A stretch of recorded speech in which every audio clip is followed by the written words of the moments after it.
And welcome back, everybody, to another episode of Around the Bases with Bubba and Mo, episode 68. About 2 months through the baseball season. Some are saying 40% through the season. Mo, how's that make you feel? I mean, it feels good because it's on a baseball and stuff, and we're getting sort of the playoff races getting figured out, buying, selling, all this crap. But you also get closer to the end of the season, so it's kind of it's a win-lose situation. I don't know how to explain it.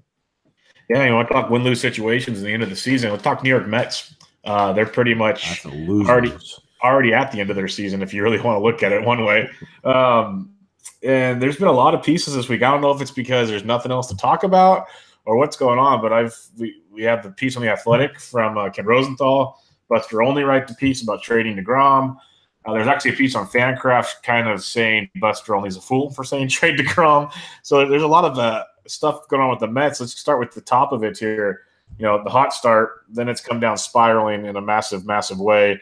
Syndergaard's on the DL. DeGrom gets no run support. They cut Adrian Gonzalez yesterday or the day before. Mickey Callaway doesn't look like a genius that he once was. Tons of injuries.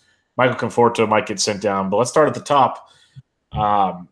Should they start trading for a rebuild, or should they just kind of get ready to retool? It's probably a retool only because they've really, really put themselves in this situation, and they still have Noah Syndergaard and Jake DeGrom. If everyone's healthy and everyone's performing close to their capabilities, this is a decent team, okay? I've said it all along that this Mets team might be better than some of the Mets teams they had a few years ago, at least their lineup on paper, right? They should be better than they were, but obviously, you know, Yo is hurt all the time. Bruce isn't hitting at all. I don't know why they went with Adrian Gonzalez, but they did, and they figured that whole thing out, and they took care of it. Now it's Dominic Smith with Peter Alonso right on his tail. So it's probably a retool, unfortunately, number one, because they don't really have a ton of guys that are going to bring a lot back other than Syndergaard and DeGrom. And number two, the Phillies and Braves rebuild, and they've already passed them. So they're in such a tough situation. The Nationals figure out that they have Juan Soto. So when they lose Harper, he jumps right in, and they got Robles coming right behind them. It's a sticky situation, and plus they're paying Bobby Bonilla till like 2030. So it's just, you know, they're in a major market, but they're not a major market team. They're always mid-pack in terms of contracts. Not to mention David Wright's contract's still there. It's getting a little bit better for a couple years down the road. Seems like this team just can't make any decisions. So I think at the end of the day, Bubba, I think it's retool. But at the same time, I think they may need to rebuild that front office. That may be what they need to do. Yeah. No, that's probably the best approach to go about it, because you mentioned the contracts that are there. If you could go into the prospect pool, and it's slowly getting better, one would say, but it's been pretty bleak because they've had to trade it away to keep their team quote unquote competitive, but never really got over the hump since 2011. They've really been a bad baseball team for the most part. You mentioned the front office there. They've been a team that, you know, all the data shows they're about middle of the pack in spending every year, so they're not spending as much as they probably could. You know, you're not the Yankees, but you're still in a New York market, so you still have money to spend. There's money out there, and they're not spending it. They're not drafting into the ability they can be. You read the article, it talks about there's a couple years they didn't get their top draft picks because they didn't want to go over the slotting that they were allowed to go over. Yep. When it came to international prospects, they got good international prospects, but they could have gotten more, is what they're basically coming out and saying. So if you're a fan of the Mets, how angry are you with the front office?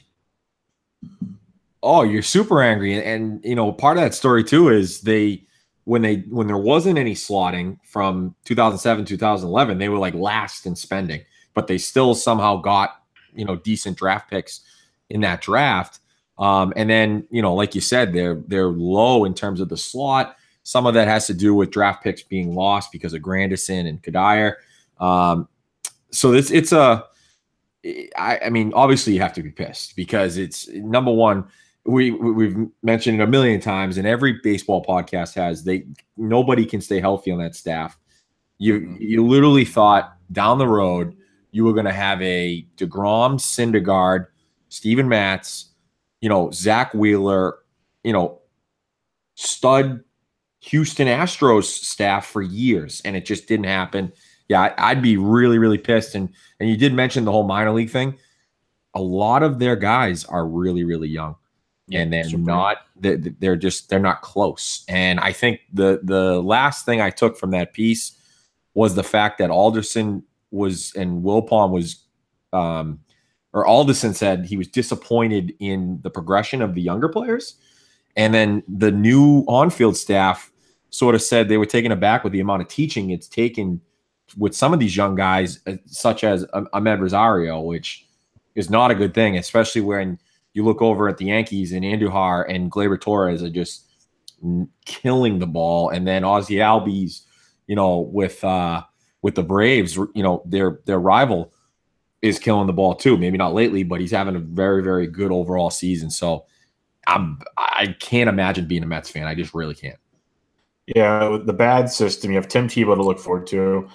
Peter Alonso's in Double-A, and they basically already said he's not coming to the bigs this year. He might get to Triple-A. They're not even guaranteeing that. Yeah, I was just saying, I saw that today, Bubba, that like a week ago they said he's going to stay in Double-A the whole season. Now he might go to Las Vegas. Yeah, he might go to Las Vegas. So we'll see how that goes.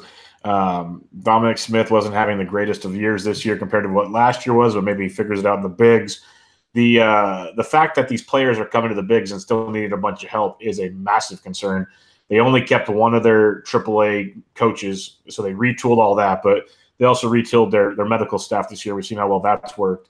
As Syndergaard was supposed to pitch this past Sunday, now he's going to go get a second opinion on his finger, which has nerve damage or ligament damage, or whatever the hell it is now. So he's got issues. You mentioned you got DeGrom through 2020.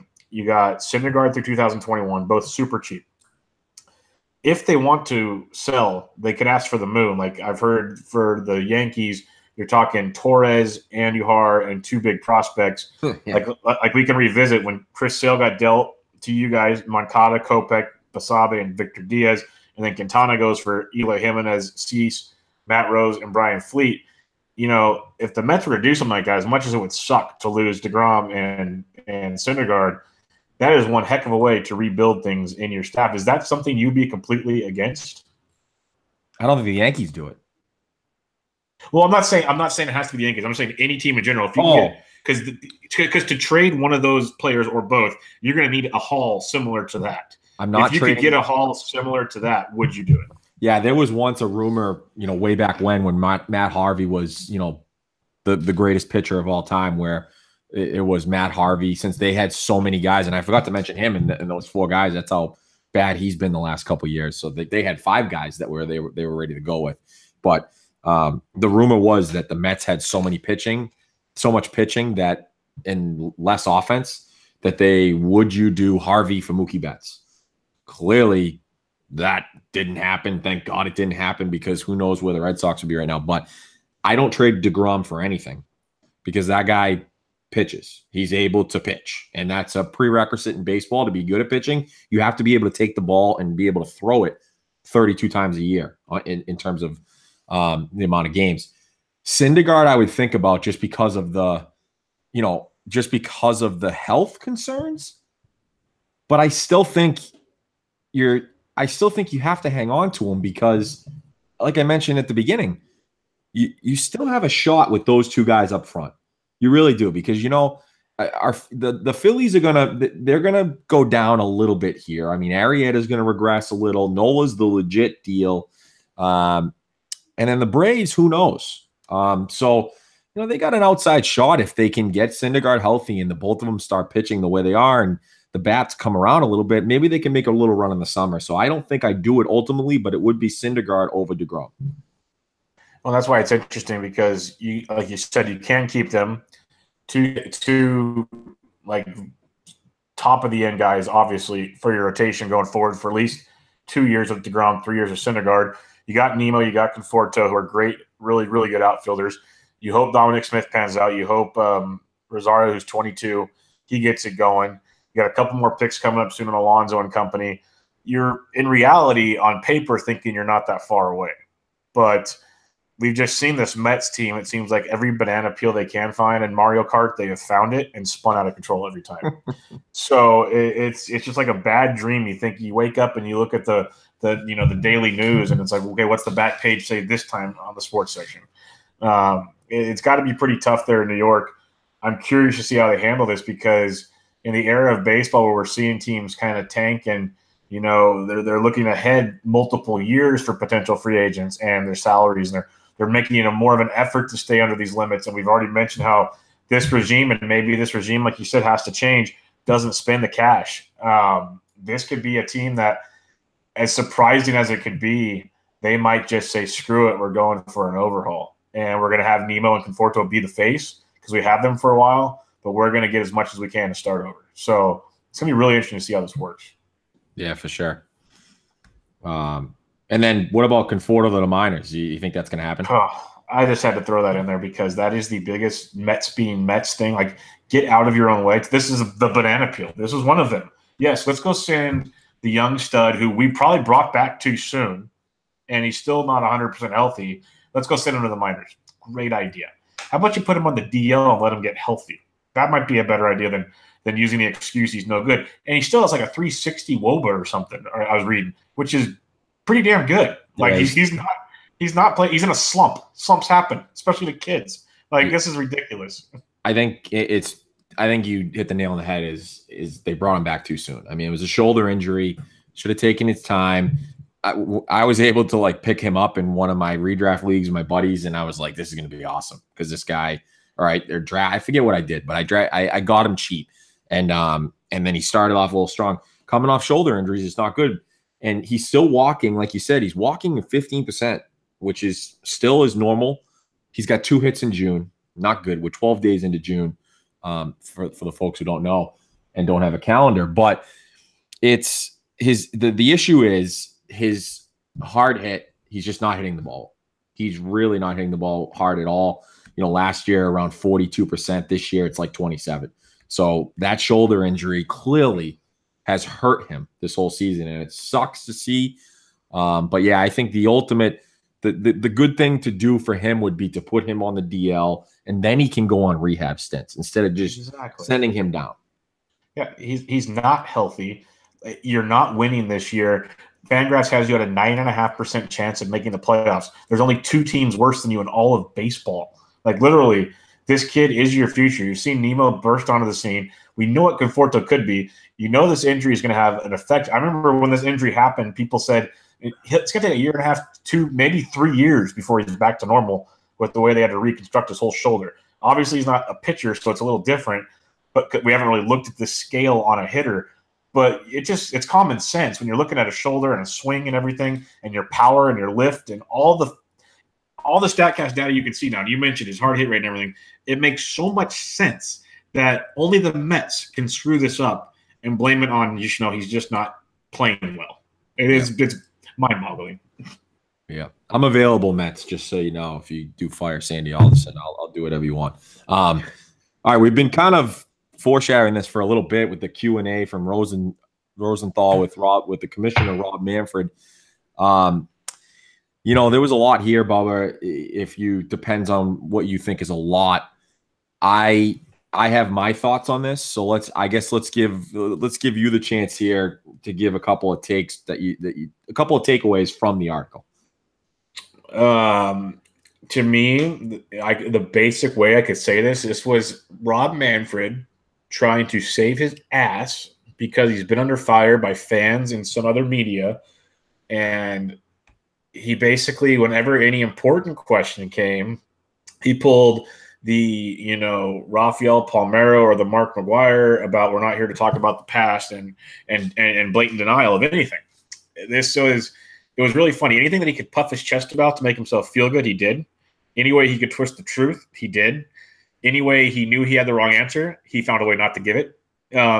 This was just like a guy on a witness stand and the juror and the lawyer basically feeding him stuff and letting him get away with whatever he wanted to say and not like pressuring him to go, no, give me the answer, because you can't blame Rosenthal on this one because he has to keep the relationship.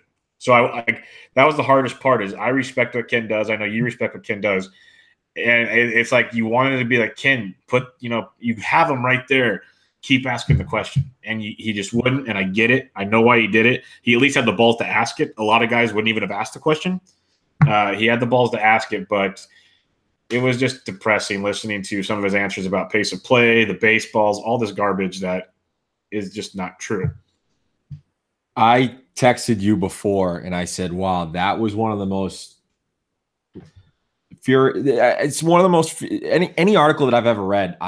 Sometimes you get furious in terms of like, the take from the guy, maybe the guy's an asshole or something. This had no substance at all.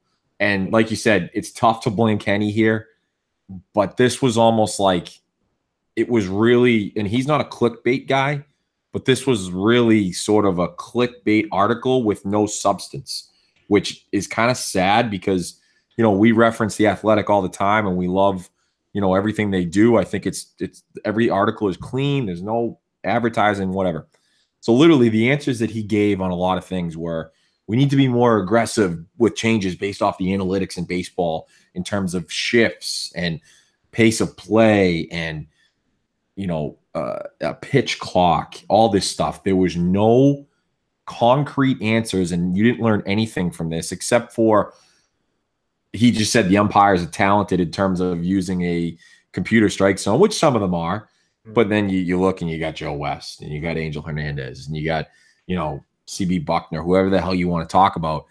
And it's just, there was no substance. The one thing I was laughing about Bubba in this was when he asked him about the gambling part of it. Yeah, and we need to be more vigilant about monitoring integrity issues, weighing in with regulators as to what kind of bets ought to be happening, monitoring gambling activity. It happens in Vegas, yada, yada, yada. Look, this is one thing that everyone gets wrong about sports betting. If there isn't fixing it, if when you legalize it, there will be less fixing of games because you'll be able to see betting patterns quicker rather than I go meet Joe down the street with some book in Costa Rica on credits and I pay him every week. There's no regulation there. You don't know what money's coming in and what isn't. When it's legal, you'll be able to see everything.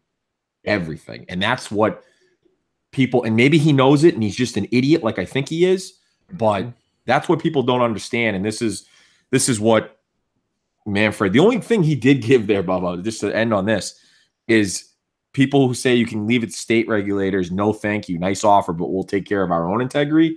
That was probably the only legit thing that he said in this story, which I don't want to deal with the states. We're going to deal with it ourselves because we want the piece of the pie, which is what all the leagues want. Well, yeah, that's been the story forever. DFS, gambling, you name it. That's why I think the NBA was embracing it so quickly because the quicker you embrace it, the quicker you can work with it, the quicker you can get something out of it. That's it's a pretty simple format there. But some of the other things that you didn't mention because there's a bunch of just gibberish. The idea of expansion, which we've talked about a lot, he wants to do, but he wants to change it to 8 4-team divisions and limit the traveling. We kind of hinted on that stuff, but the way he went about it, I wasn't a huge fan of the way he talked about it for some reason. His takes on the baseball were just so god-awful when there's actual written data that proves it. Like my God, you sound dumber. Like, I am not a very smart person.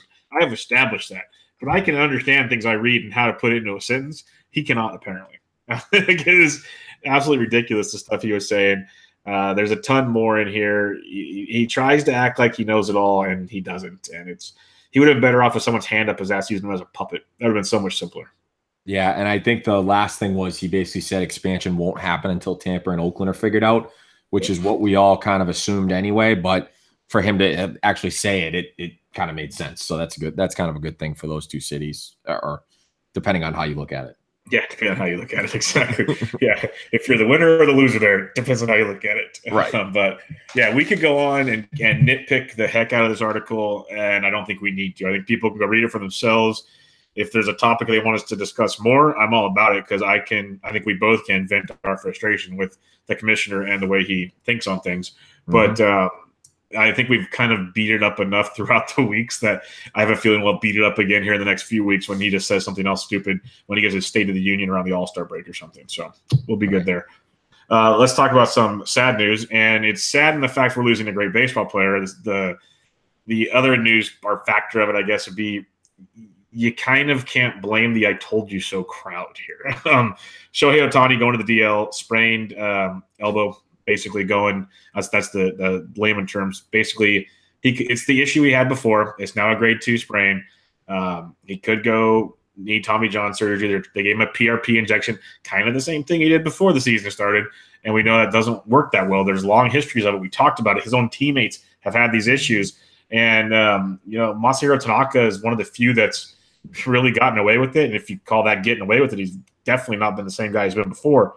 But they're trying to make it work. They're in that tough conundrum. Do you let it just heal and let him DH for you and use the bat instead, or do you lose him completely, have Tommy John, and lose him until 2020 when Mike Trout is in his last season with the Angels? What's your thoughts, Mo? I think you got to go have him get Tommy John. I mean, it's the one thing I hate about this is you mentioned the "I told you so" crowd, folks. Okay, they're still going to make out on the deal. And then number 2, every team wanted to sign this guy, and every team knew about his arm issues. Like it's absolutely insane that people could come out with that take for this guy. It's terrible. Look, they need to go get it done now. Like you mentioned, Tanaka has not been the same. Surprisingly, he's on the DL for hamstring tightness. So, I mean, there's that. I mean, he's literally has not been the same. Gives up home runs left and right. You got to get this guy set. They have him for a long time for cheap until he hits arbitration, of course. But they need to just go get it done, and then maybe he can possibly hit. But I've been in the camp the whole time. I know he's a very, very good hitter. I've been in the camp that he needs to be a pitcher, and that's it. Yep. I've been in that camp this whole time, and I know that he went to the Angels because they told him they'd let him hit. And probably other teams said that we just want you to be a pitcher. That never came out, but I do believe that. It's really, really unfortunate and sad for them, especially, they're in the race, obviously. I think the Mariners will falter at some point. We'll talk about them probably next week. Big series coming up this weekend with the Red Sox. They're pitching, even though the couple of the guys, we'll talk about one in a little bit, has been better. Richards has been as advertised. Who knows if he'll stay healthy? They needed this guy to pitch, and it's really unfortunate that he's gone for probably a year and a half. Yeah, and with Shohei, I was always good with the surgery for the fact he's so young still. Like when Cueto got hurt recently, I was all, no, just rehab, because by the time he comes back from injury, he's pretty much done anyways. Now, when you look at a guy like Shohei, you definitely do that. And you mentioned he's supposed to be a pitcher. That's what he is. He's a really good hitter. I'm not taking that away at all. But you listen to anybody that scouted him, that does prospect work, whatever level you want to think of, that has paid attention to him in Japan, they said he's a very good hitter. He is a top 5 Cy Young talented pitcher. So you're paying for him to pitch every 5 days, and he wasn't even doing that. And that's why I kind of said all along, and maybe I just got lucky is not the right word because we don't want to lose a guy like this. But I kept saying all along, pushing this start back, pushing that start back. It's not just a blister. There's something going on with his arm. Like something's not right with this guy. And because you still want him once a week, and he wasn't pitching once a week. So I think the longer they wait, the worse it's going to be. So get in there, get it done, move on, and get him back for 2020 and hope that he has one heck of a run with Mike Trout. That's all you can say. At least, bright side, it's not costing you a lot of money. A good point here is when David Price in his unique elbow last year, I said, get Tommy John. He came out and said, if I was 23, I would have gotten Tommy John surgery, but I'm 32 years old, and the doctor suggested not to get Tommy John surgery. Ohtani's 23 years old. Get the Tommy John surgery immediately, get it done, and that way you can come back as soon as possible. Maybe, it's June now. Out of the bullpen next year, maybe. Yeah, something like that. Maybe he can somehow get back late August, September next year for a pitcher. And then I had another point on this, but I kind of forgot. So I guess we'll just move on here. Well, I have a question for you. Yeah. Ohtani's the main focal point of this part of the podcast, but what is going on in baseball when we lose Strasburg? Tanaka sure was running the bases. Familia's gone. Bueller got hurt. All these pitchers, Archer's Stark got pushed back now because he's still feeling pain. He couldn't even do his bullpen work. All of these pitchers are getting hurt right now. I don't know what to say. I mean, it seems like, I mean, everyone's talked about the whole Tommy John issue with young pitchers and pitchers in the MLB. They're just throwing harder nowadays, I guess, is one of the things I can say. Like, you know, I'm not Eno Saris. I'm not a scout, unfortunately. I don't, you know, I'm getting into the whole pitching thing. You know, obviously STL Cup of Joe writes about the tunneling. That's all awesome stuff. It's really a mystery to me, but I just think maybe just throwing harder right now, and they're trying to throw as hard as possible. And with spin rates and, you know, the talk of the seams being bigger, there's just a lot of different factors that could be causing it. Yeah, it's interesting to see, because this last Friday and Saturday was like bloody pitching time. It was horrible, absolutely horrible. Yep. All right, this one was weird to me. This is Pirates DBacks Beanball War, and our old friend Bobby Nightingale wrote a story saying, "Oh man, you know, they hit." You know, they hit some guy, then Musgrove came back and hit a guy, and then they hit another guy. The umps handled it perfectly, didn't throw anyone out. They hit him below the belt. It was handled perfectly. Meanwhile, Bobby's an idiot, and it might have cost Musgrove the game yesterday, which I bet the D-backs, so that was fun. Go ahead, let's get some takes on this one. Oh, it's just funny because everyone's in an uproar recently about guys need to stop throwing at other guys and so on and so forth. We've talked about it a few times here, and we agree that it's just gotten crazy because someone's going to get seriously hurt. And, of course, Bobby comes out and says they did it the right way. They did it the baseball way. The unwritten rules, they were taken care of. They didn't throw at their head, given Josh Harrison got hit in the shoulder, and if he didn't move that fast, would have gotten hit in the head. And he got removed from the game with a shoulder injury. The very next batter, Austin Meadows, gets one high and tight. So I don't know what exactly the right way is, given everyone says Shipley, you know, it slipped out of his hands. Hank Schulman, a beat writer for the Giants, tweeted about how these things slipped out of his hand, and then he had no control. He had no control yesterday, and that's what he was saying. Like this was definitely not intentional. He had no clue what was going on. And then Musgrove goes and does it. They have a 5-0 lead. Next thing you know, it starts a 5-run inning and then a 4-run inning, and they lose 9-5. So makes you wonder what's more important. I think it would have been their first back-to-back winning games since like the middle of May. So something to think about there. But it's just crazy that guys are, you know, we talk about it over and over again, and now we got good old Bobby Nightingale praising the teams for doing it the right way. There's 5 hit batters in that game. 5 hit batters. Absolutely crazy.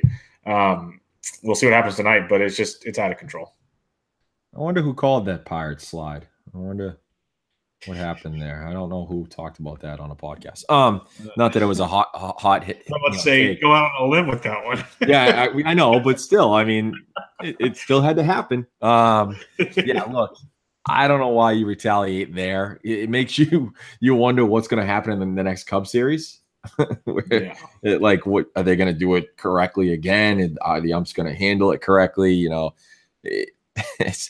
to come out and say that they handled it correctly and then not realize that Musgrove, when he hit the guy, and then Musgrove came out and goes, you know, it's Shohei, so I had to take care of that guy. Guy gets hit a lot. He got a hit up high.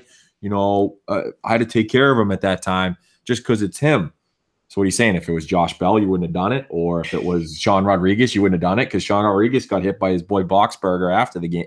You know, after that, but you know, 5-run lead isn't good. If it was 10-0, maybe you're, you know, something there. But like I said, I watched most of that game, and Braden Shipley had no control at all. No control. Yeah. So just another night of just great, you know, guys using their brains. Oh yeah. That's what I would say. All right, the first All-Star ballot updates have come out in the last 2 days. I believe it was AL yesterday, NL the day before, vice versa. So we'll go over these just real quick. If you got any takes, good. If not, we'll just keep updating them as they come out and kind of see where it goes. But you kind of expected this. We'll start with the American League. Your leading vote getter is Mookie Betts at about 748, almost 749,000 votes. So your outfield is Betts, Mike Trout, Aaron Judge. Third base, you got little Jose Ramirez. Manny Machado's at short. Altuve at second. Jose Abreu at first, which I think is sneaky nice.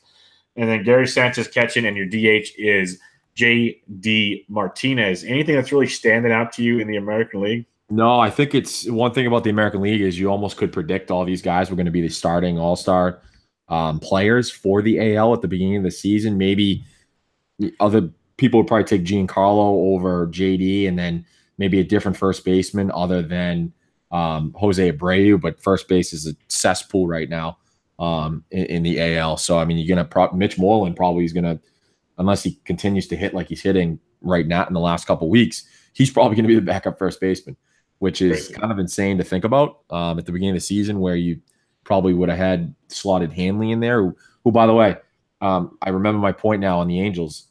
Now with Ohtani out, could be a spot for Hanley because it's been pretty quiet. So that would be a good kind of spot. But yeah, nothing crazy here in the AL.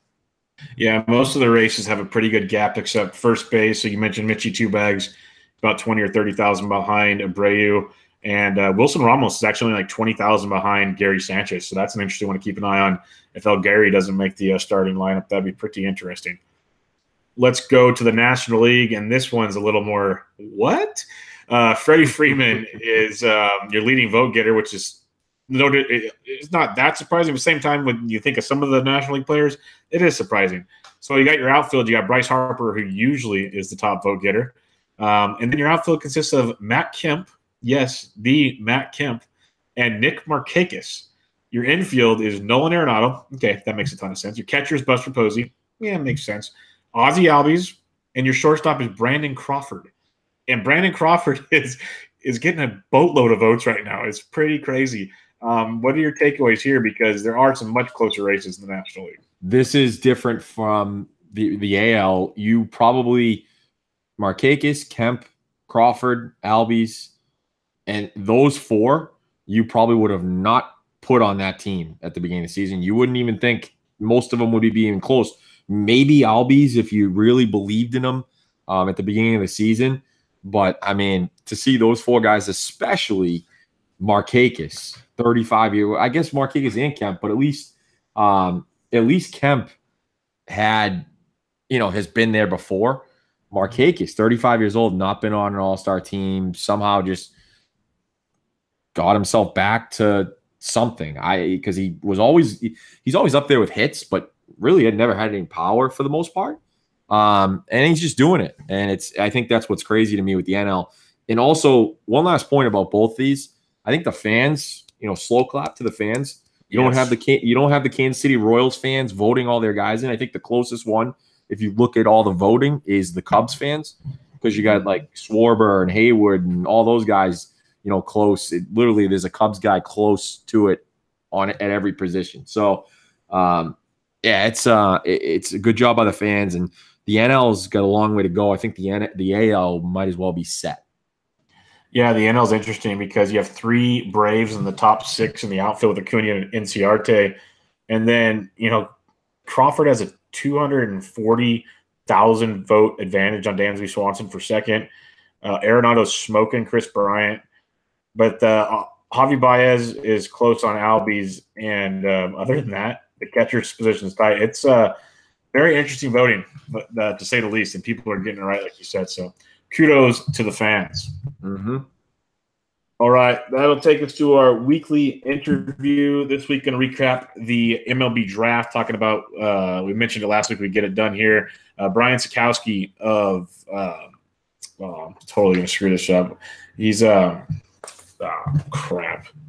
Yes. I'm an idiot right now. I got too many things going on in my head. I can't open my phone. So, yes, it's great radio. It'll get edited out, I promise. Brian Sakowski of Perfect Game USA. He does a lot of the JUCO transfers, high school guys, but knows the whole draft. If you're following him during the draft, he was tweeting a lot of stuff out. So it's really good stuff. So we'll chat it up with him, and then we'll be back to do some fantasy baseball talk in a few.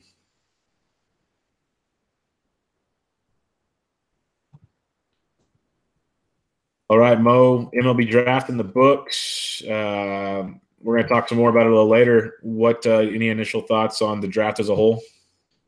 Yeah, it's. I mean, people were saying it's not a deep draft. This isn't the draft you want to be in if you're at the top. Obviously, Casey Mize #1. Detroit's going to love that kid. I mean, great splitter. He's just really polished for a young kid, and he should be signing pretty quick because Auburn got knocked out of the College World Series last night. I do think Kyler Murray, that whole situation is going to be so interesting. I can't wait to see what happens. Yep, should be awesome stuff. All right, let's go to some player profiles.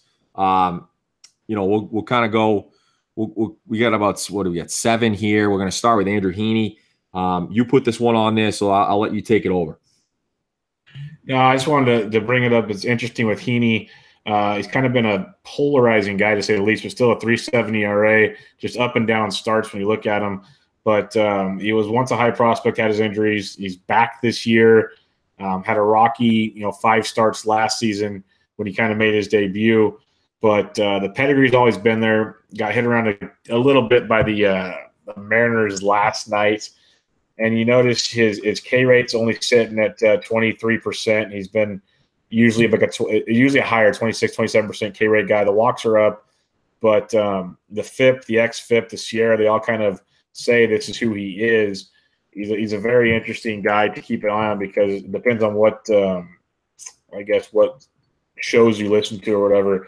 Some really do take a liking to him and some don't. He's a heavy fastball guy, about 60% or 55% fastball guy. And he mixes in his slider and his changeup pretty good there. Just wanted to bring him up as an interesting target for some, as he's available in probably 12 team or less. You can probably find him in some leagues. So a guy to keep an eye on, Andrew Heaney. Of the Los Angeles Angels of Anaheim, especially a team we mentioned with Shohei Ohtani that is looking for pitching help. Yeah, he's got a pretty good changeup. Brooks Baseball and quick quality of pitch or whatever, MLB quality pitch, and Fangraphs kind of rate his changeup pretty well.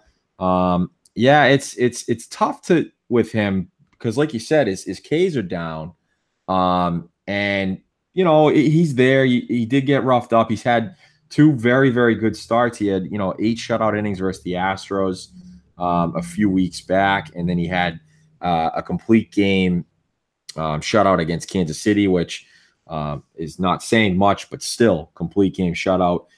He's gotten to 6 innings in I think it's, 5 of his last 7 starts minus the start last night. And then the kind of blow up versus Detroit.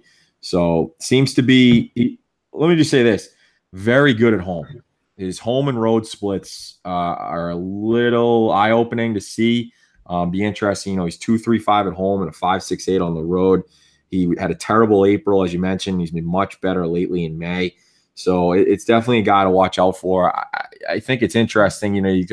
He's rated and he hasn't started as many games as everyone else. He's 67 on the ESPN player rater, right around a couple guys we're going to talk about. I think there's a couple guys around him that you have to, he's kind of right there with Trevor Cahill, Kyle Gibson, Suter, Clayton Richard, and Richard's been great lately. Is there any of those guys you would take him over? See, that's the hard part. I'd probably take him over Clayton Richards. I just don't buy what he brings to the table. I think he's got to have that pitch down or he's going to get shelled like crazy. Mm-hmm. But other than that, I like Cahill a lot, given he's always got the injury concerns. I'm a Kyle Gibson believer. Many people don't. Maybe over Brent Suter. We'll talk about him as another interesting name here in a minute that's kind of changed his ways from last year. But other than that, it's tough because once you get past Clayton Richards, Jack Flaherty, Carlos Martinez, Cole Hamels, would you take him over Cole Hamels? Yeah, I would, because I think I don't like either of those guys, to be honest with you. I've stayed away from Cole Hamels for a couple of years now. You have to see where he goes next, because obviously he's going to be traded from Texas. A lot of people think it's the Yankees, and I'd love to see Cole Hamels in October with the Red Sox if we actually get to see them. So I'm not a Cole Hamels guy right now. Gotcha. All right, let's go to Gary Sanchez. And look, we all know the talent that Gary Sanchez has. I think I did want to call out Goldschmidt last week, where I think I sneaky pulled like a reverse psychology thing on him, where I said I was worried about him, and then he just went and just hit like 6 homers in the week and batted like 800. So there's props to Goldie for getting it together here. Gary Sanchez has been one of those guys where you just said all year, he's going to get out of it. He's going to get out of it. He's going to get out of it. It's now June 12th, and he's still batting under 200. He's batting 190. The crazy thing is he's walking more. He's striking out just a little bit more than he was last year, but pretty much on par. His BABIP is 197. This is going to go up.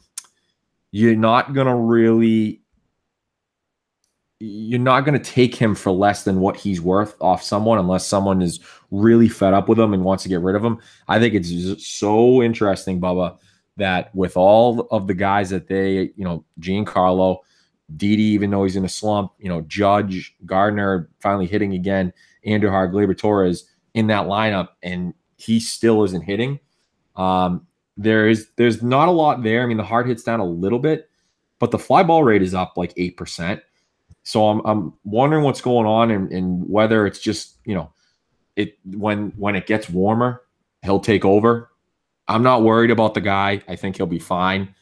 But what do you think is he going to get his average up to, last year he batted 278. Is he going to get it up 90 points like that? Or are we talking probably by the end of the season, 240?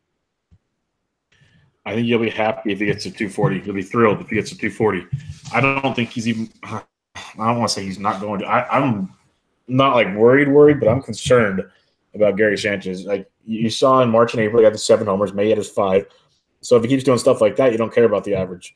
But even in those 2 months, combined 202 and 222 average, still wasn't getting the job done.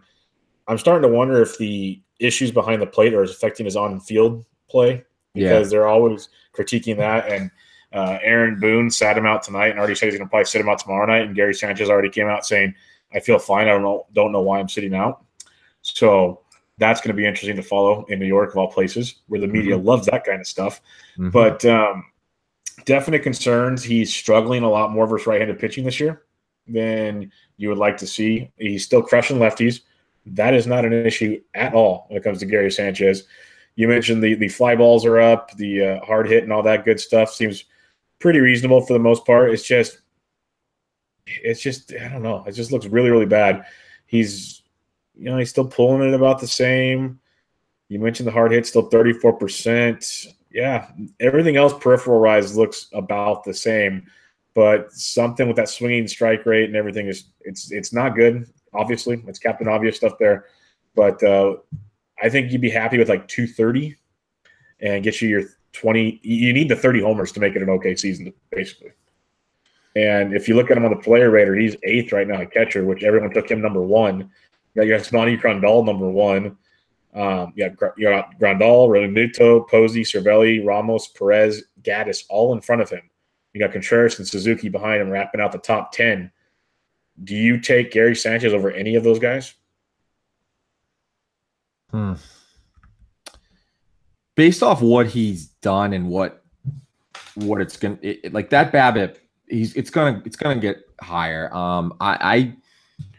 I probably take him over most of them. Maybe Real Muto is interesting because if he gets traded to a contender, that guy's gonna rake on a good lineup. Like he's the only guy on that lineup. I'm a Wilson Ramos guy. I think we both were before this season. So he's another interesting one who could be traded to a contender. Yeah, I'd probably take him over most because I do think there's going to be a bounce back here. I think we're going to see like in July and August him bat like 320, something like that, because it has to come back. He's not a 190 hitter. I'm not saying he's a 350 hitter. He's not a 190 hitter. The BABIP's going to get higher. I'm a believer in Gary Sanchez for the rest of the season. We shall see. He's obviously going to be better because he can't get much worse, but there's something just not right there. But it's just going to take one hot month from him, and he'll be right back to where you like him. Yeah. So let's talk Brent Suter, lefty for the Brew Crew. Highlight of the year so far was taking Corey Kluber deep, most likely, but he's actually pitched pretty well of late, and he's become fantasy relevant. He started out the year kind of as a mid reliever type guy, and now he's got his regular time in the rotation. ERA is still at 4.61 with the FIP and the xFIP a little bit lower. He's never been a huge K guy, so that's something you shouldn't be too concerned about. He's actually striking out over 20% this year, which he'll take. He's not walking many. You look at the hard contact rate, it's only 29%, which is outstanding. He's getting a lot of ground balls as well, or not this year. No, he's on 33% ground ball, but not as many fly balls as you'd be worried about in Miller Park. He's keeping it in the park, which you definitely want to do. And the thing I wanted to mention was his splits of late. And this is what you have to really like. March and April are kind of sketchy, but you come to June, given it's only two starts, but 11 Ks and 10 innings pitched, a $1.89 ERA, a WOBA of 259 against him.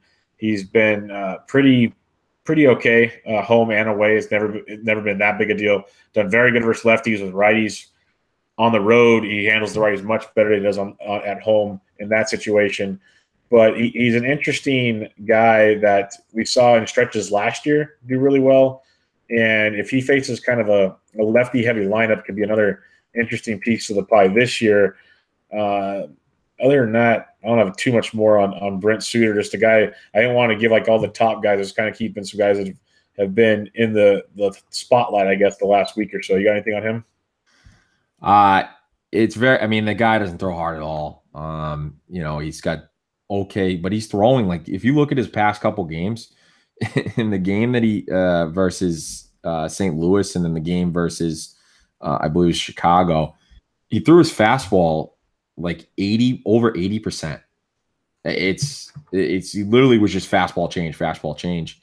At least that's what Brooks Baseball is telling me here. So I think that's so interesting. I'm not really a believer in Suter in terms of fantasy because, like you said, he's not a big K guy. He's in Miller Park, so he's in a hitter's park. And, when Jimmy Nelson comes back in July, where do they go there? Do they keep him in the rotation? If Chacin has worked out, they got Chase Anderson. They've got, now I'm blanking, Junior Guerra. So they, you got to wonder where they go there. So I'm not a big Suter believer, to be honest with you. All right. Go to the next one then. Well, let's go to the next one. Let's go to Rafael Devers. I did want to put this one on here, and he did hit a homer tonight. He's now got a 7-game hit streak. I am buying on Rafael Devers because he is not this bad. He will be fine, and maybe I'm just biased by it. But and one little tidbit, he was in the cage with JD Martinez this week. JD Martinez is kind of helping him out with some of the things he's seen. JD's a big, watch film guy after the game, before the game. If you ever watch a Red Sox game, you'll see him in the dugout looking at iPads of videos on an iPad of a pitcher coming in. He did that with Givens last night when he came in. The thing about Devers that's interesting is he's really struggled against breaking balls, sliders and curves. He has not been able to hit. Last year he did hit those very well. We're at a point where last year he had about 220 plate appearances. This year he had 240, and 50 points worse than average. He's not walking very often, so that's the big thing is, can he walk more? I know Alex Cora was going to give him like food gift certificates or something every time he got a walk or something like that. So this is a guy that I think you can buy low for.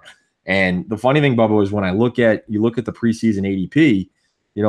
He was like the 13th third baseman off of it at 115 overall. It's probably the slot that he would still be in. I mean, he was just ahead of Moustakas, Jake Lamb, Kyle Seager, Beltre, Nunez. So I'm a buy low candidate on Devers. I do think that, as we get into the season, he's going to figure it out. The kid is talented, and he's only 21. So I'm not worried about him. I'd love to. I'm curious to hear your thoughts. Obviously, I'm a Boston guy, so. No, I like Rafael Devers quite a bit. He's definitely a guy I was high on in drafts. I was all about the place you got him in. I think the kid's going to be really, really good. You nailed it with the thing that's his issue, and you see it with a lot of young kids as the off-speed pitch. And it's always been said they'll throw you fastballs. You prove you get a fastball. We'll throw you off-speed pitch to prove you can hit that. He's just not proven it yet. And one thing that stands out to me when you look deeper into his percentages and everything, because the hard hit rate still, almost 35%. That's not bad. Little soft contact, like 18% or 20% soft contact rate was not bad at all. But the thing that stands out to me, and if you look at his entire career, the minors and everything, massive ground ball guy. This is a man that needs to go find out the launch angle revolution. He's got a 45% ground ball rate this year. Last year in the bigs had almost 50%. Throughout his minors, he's basically been 45 to 50% ground ball guy, which definitely, if he can alter that just 5 to 10%, change him into fly balls, that'll be tremendous. The hard hit rate he's got going on. His BABIP's only 285, which is telling because he gets somebody on the ground. You'd think his BABIP would be higher. And you look at all his numbers in the past between the pros and the bigs, or in the minors, I mean, they were all 320 plus, 340, 350. So I think a lot of that's going to start evening out. I know he's been hitting the ball. I think he's got a ton of barrels, and like one of the bad luck cases I've seen in certain articles you read. It's weird that he's hitting better on the road than at home. That's something to maybe look into. And he's hitting better against not just at home. He's about almost even lefties and righties, a little bit better versus righties and lefties, but that's really not bugging him a ton. To me, it comes down to he needs to find a way to get the ball in the air more. He's only hitting 209 on fly balls. Line drives and grounders, he's doing just fine. So the fly balls are getting caught, and he's not hitting enough of them, though, to make an impact with the exit velocity and everything. So a little swing change, which you mentioned he's working with JD, so that's not a bad guy to learn for elevation. A lot could be coming in the right direction real soon. Long-term dynasties, because this is the big thing on Red Sox Yankees Twitter, is we compare the two guys, whatever. I don't get into it too much. Andujar or Devers? Oh, I want Devers in a heartbeat. Ralph Lifshitz, a guy I respect in the prospect game. Devers a few times before he got promoted, and he was drooling over him, comparing his power to some of the biggest bats in baseball. Like he said, it's legit. He's just not showcasing it on the regular. Once that comes into play, he'll be just fine. I would take him in a heartbeat. I like Miguel Andujar, everything about him. But give me some Rafael Devers. And the one thing that's different is you mentioned the off-speed pitches. I was reading an article actually today. Andujar is one of the best in baseball hitting the slider right now. So he's found a way to hit it. And maybe that's why he's having the year he's having and Rafael isn't. So little things like that, little tweaks. You mentioned how young he is. He'll be just fine. Yeah, and Andujar does walk even less. And I think a lot of people are now. I think it'd be an interesting poll to see who you would take longer term. I mean, they're both hit for power, when they were down in the minors. And I know it was probably a little bit less for Andujar at the start, but because he's a couple years older than Devers right now. But I mean, last year it was 16 between Double A and Triple A. So I think Devers has way more power than he does. He does strike out less in terms of Andujar than Devers does. So that might be a little bit trickier there. And Andujar also with the fly balls, his ground ball right now is 49%. So I think that's something to watch with Andujar here. Maybe in a redraft league, slight sell high on Andujar. I mean, I know he's going to be fine the rest of the season. Drury's not going to come up and take his job, but that could be another guy we look at maybe next week in a little bit more in depth. Do you take Matt Chapman or Rafael Devers the rest of the season? I think I take Devers. Devers or oh yeah, those guys are pretty far away. Let's say Candelario. Devers for sure. Yeah, the guys in front of them, it's Longo, Kyle Seager, Max Muncy, Yolmer Sanchez. Then you get to Gallo, Solarte, and then you get Andujar, Bryant, Shaw, so on and so forth. So Seager's the interesting one because he's not, his average isn't there either. But you can stick him for 30 and 90 every single season pretty much. I mean, well, let's call it 27, but I mean, that guy's as consistent as they come, but he's walking a lot less than he has been. His BABIP is way low, so I think that'll come up a little bit too. But his he was around the 260, 270 area. It was 250 last year, and now he's 225. So he could have a little resurgence as well. I know he got hot this week. Well, talk about a guy that got hot this week. Let's talk Eddie Rosario. Three homer game the other day, and he continues to just crush the baseball this year, hitting 313 with a 383 WOBA and a 144 WRC plus, an ISO of 244. We thought last year was good. He's already got 14 homers on the year, 41 runs scored, 43 ribbies, 5 stolen bases. He's on a great clip to surpass an outstanding year he had last year.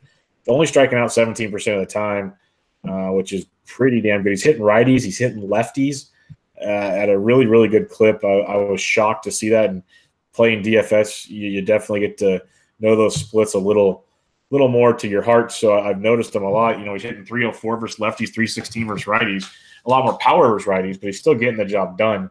Nothing to go running scared about.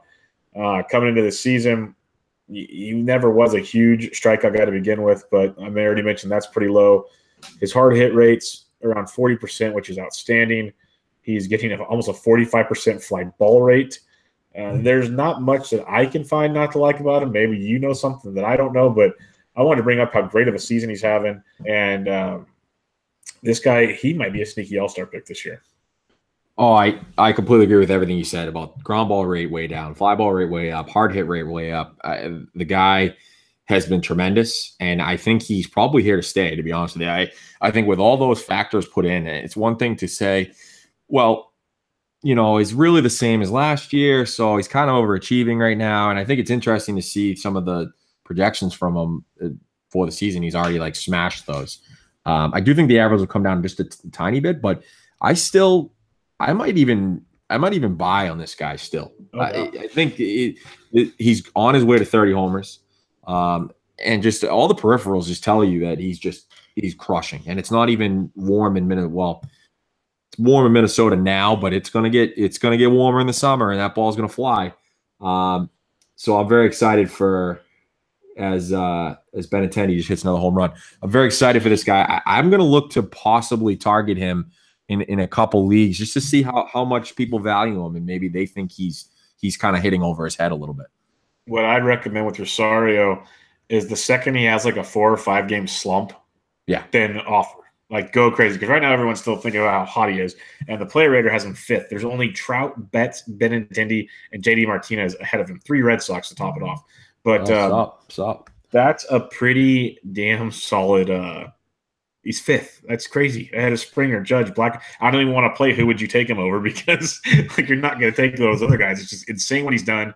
And I think it's more to the point of why you should buy him, because look at the guys he's ahead of, and he's here to stay. Yeah, I can't believe it. And then you look at Markakis is 9th, which is insane. I can't believe he's 5th. And it's one of those things where you have to almost go down and say, okay, you know, Rosario or Tommy Pham. Rosario or Lorenzo Cain, who before the season you might have taken those guys. Like if I go and look at the NFBC right now for ADP, I guessed he was probably the 25th outfielder or so. I'm just guessing. 34th outfielder, 125th overall, which was a little bit probably higher than I thought he would have been. But he was like right around Marwin Gonzalez, Enciarte, Braun, Margot, Polanco, Jones, Mancini. I mean, imagine getting him that far down around those guys. If you don't, you're probably winning your league right now, like with one of those drafts, getting Eddie Rosario, because he's just. I wouldn't say.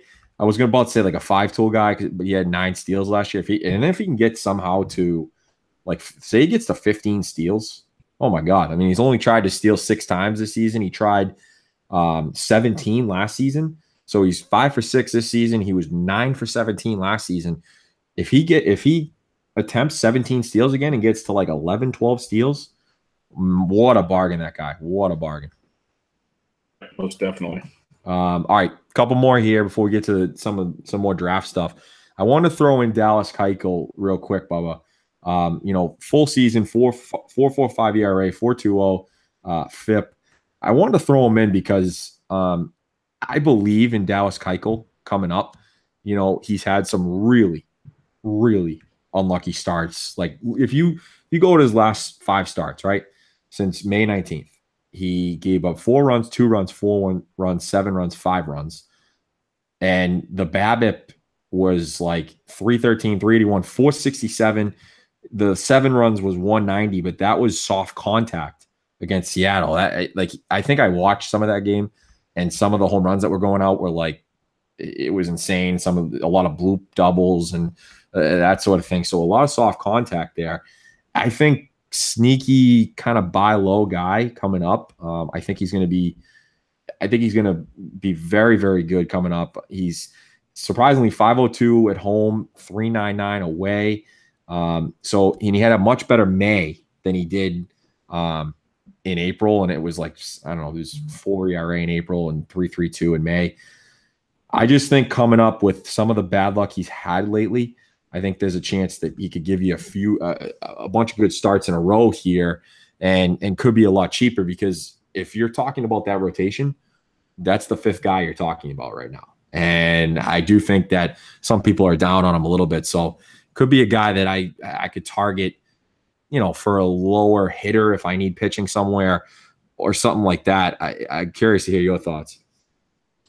Yeah, I'm not as high on him. I think, yes, he should be a little better. I still think he's not going to be great. His FIPS and his XFIP still show a little improvement, but not a ton. The strikeout rate only being 18% scares me. He's been over 20% his whole career, at least mostly all his career. So that really, really worries me. He's given up more home runs this year, which is more home run to fly ball rate. Ground balls are still there, not what you was last year. Like last year, 67%. He's usually 60% or more most seasons, not all seasons, but most, down to 55%. And so obviously increasing the fly ball rate. Being a heavy ground ball guy, it is going to have a higher BABIP most times, just because stuff's going to find holes and whatnot. Yep. But it's just the strikeouts is what kills me the most, because he's not going to overpower you by any means. His hard hit rate's still not bad. Like, those numbers still look pretty much the same. He's got an easier schedule coming up. They've had kind of murderer's row of late when it comes to Houston. So that can be something. Always going to have the run support if you're looking for those kind of stats. So I don't hate it as an option by any means. I'm just not running to make a move. Let's put it that way.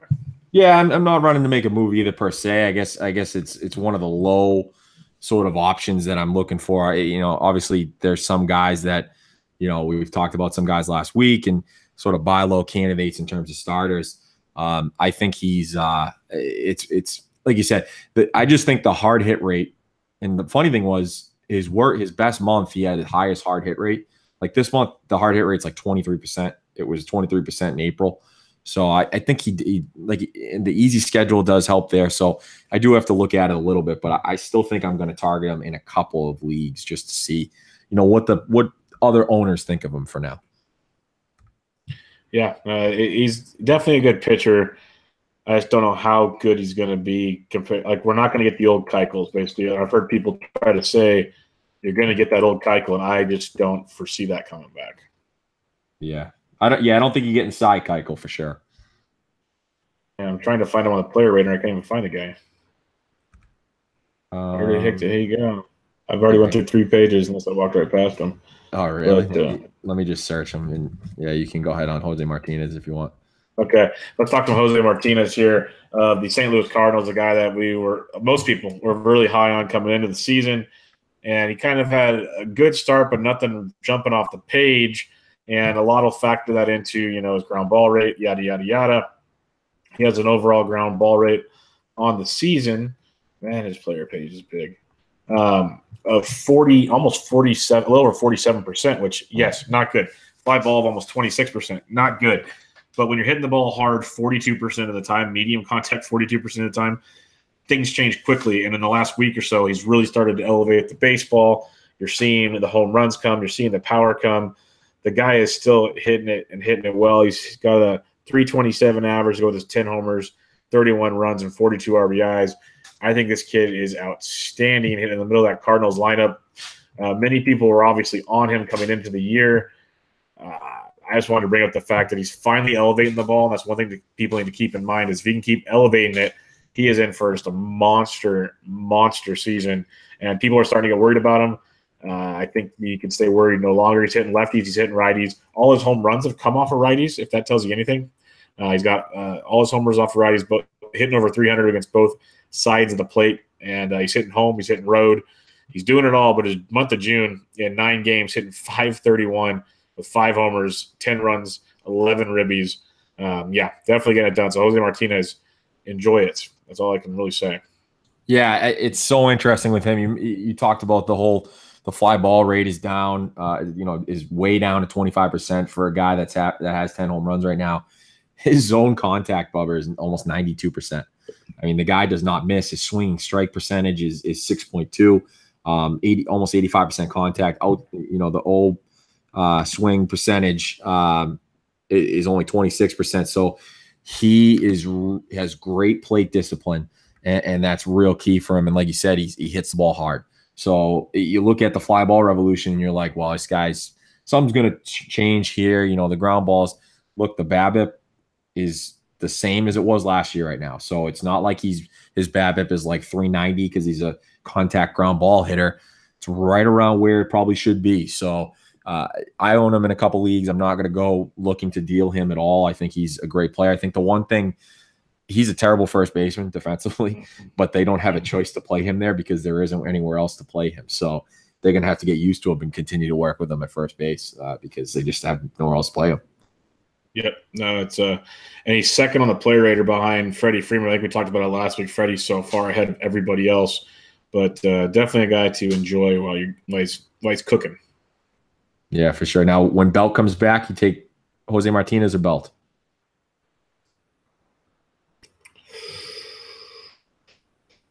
I take Abreu over both. Take Abreu over both. That wasn't my question, Bubba. I'd probably take Jose Martinez ballpark, and I think he's got more power than Belt. Yeah, I like that. I think pretty much everyone else there.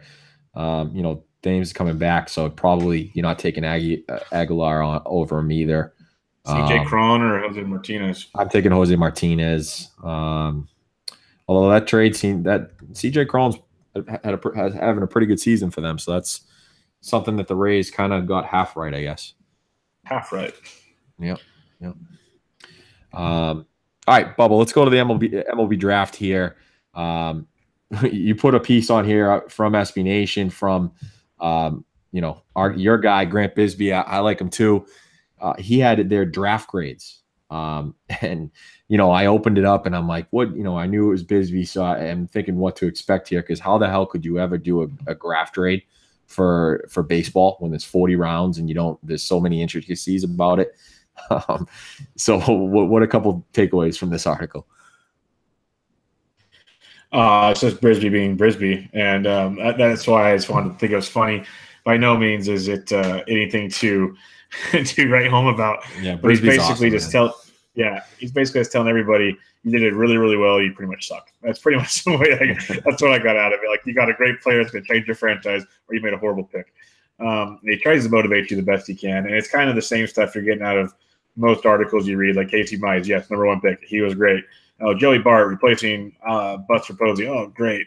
And then, the Alec Baum versus, India debate. We talked about it with Chris Blessing, and it's just been a topic of conversation. And then you go to I love how he hates the high schooler pick by the Mets. That one really, really gets me laughing. But as a whole, it's kind of the same old with Bisbee. He's a great writer and fun to listen to. But it's a lot of the same stuff you're going to get from a lot of broadcasts or a lot of articles. Yeah, I got a bone to pick with Bisbee. He gave my team a D. Said Tristan Casas will be traded in 2021 for Luis Castillo, who will go on the DL with a strained oblique that August and contribute very little to the postseason chase. I hate that trade, #1, and #2.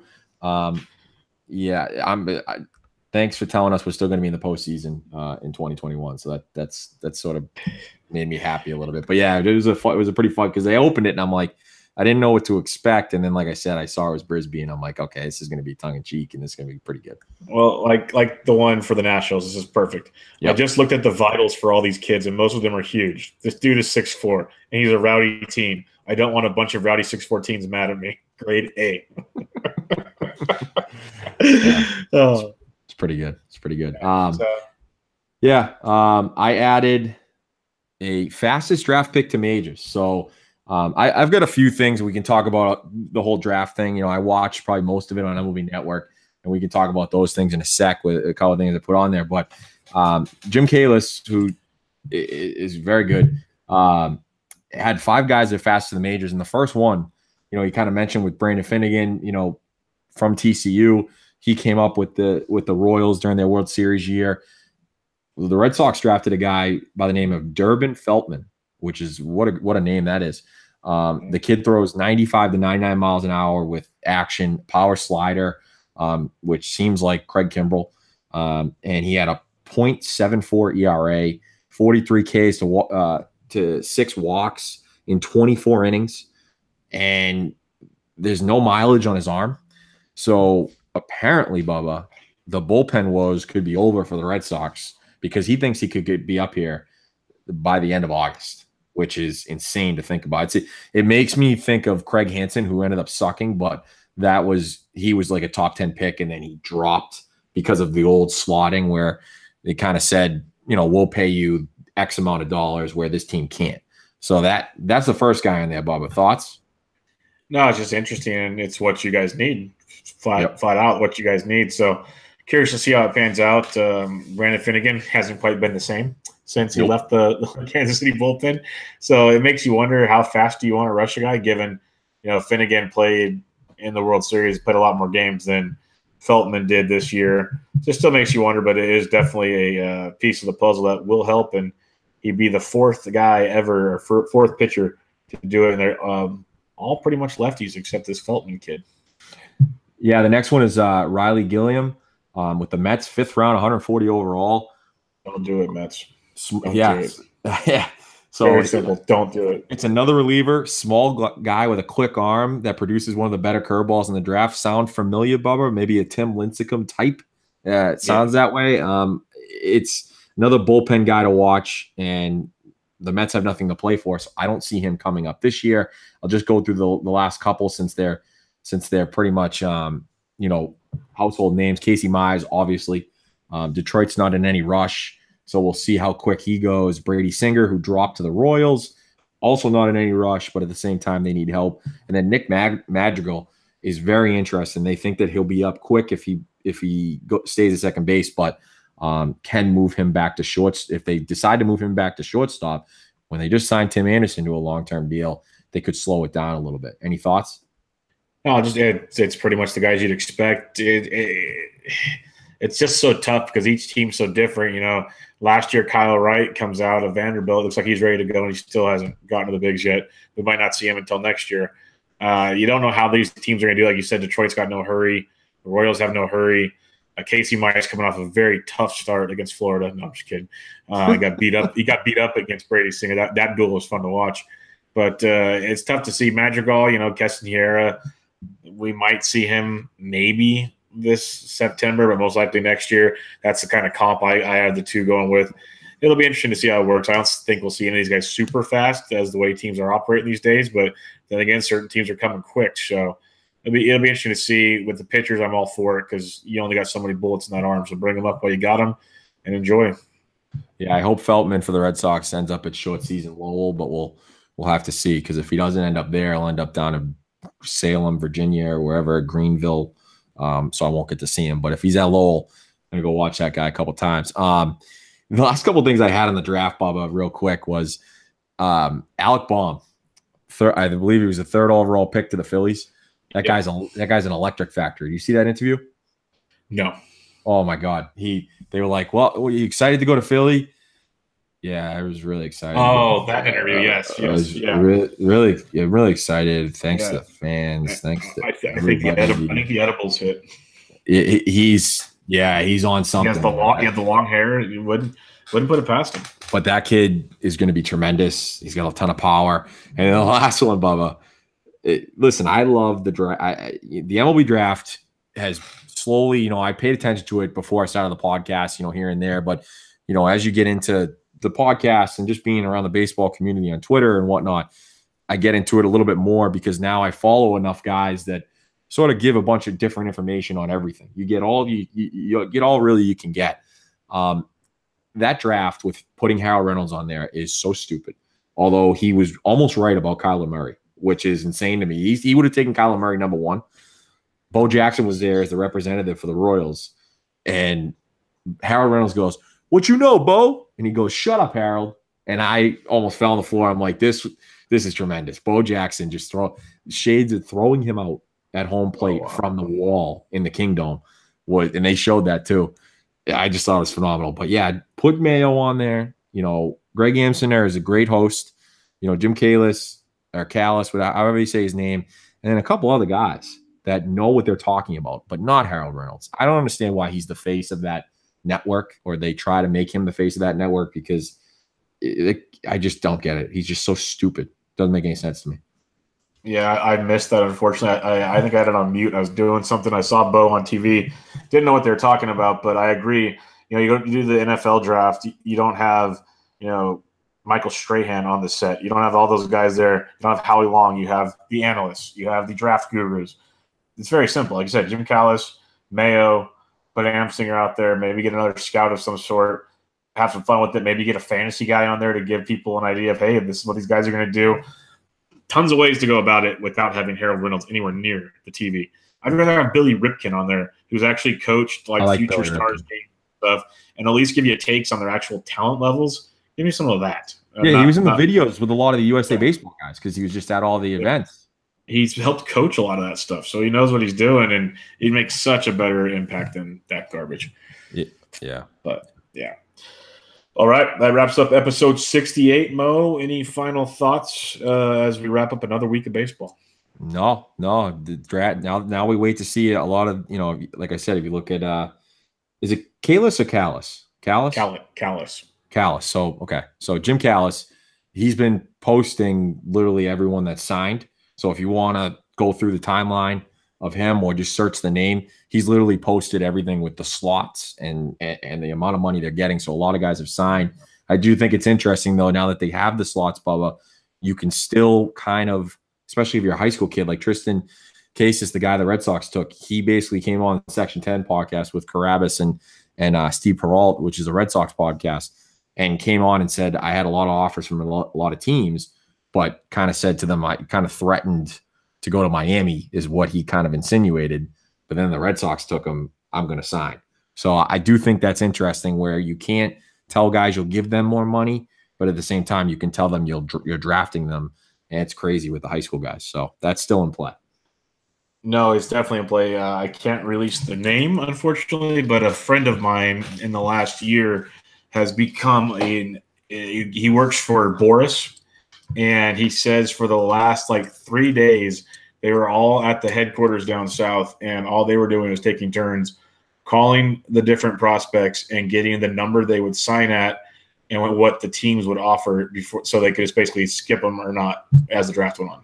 So they knew going into the draft already who would take me and who wouldn't based on what money was available. Yeah. Interesting. That's why guys like Singer and some of those guys drop so much financials. So very interesting stuff. But a lot of behind the scenes stuff. Once they get all that, maybe they can trade some picks or something in the future, change a lot of that kind of stuff up. But that'll do it. Episode 68 in the books. Thanks for listening, everybody. Check us out on Twitter at Around Bases Pod. We're on iTunes and all your listening devices. Go give us a rate and review, and we'll catch you guys next week. Episode 68, Around the Base with Bubba Mo in the books. See ya. See ya.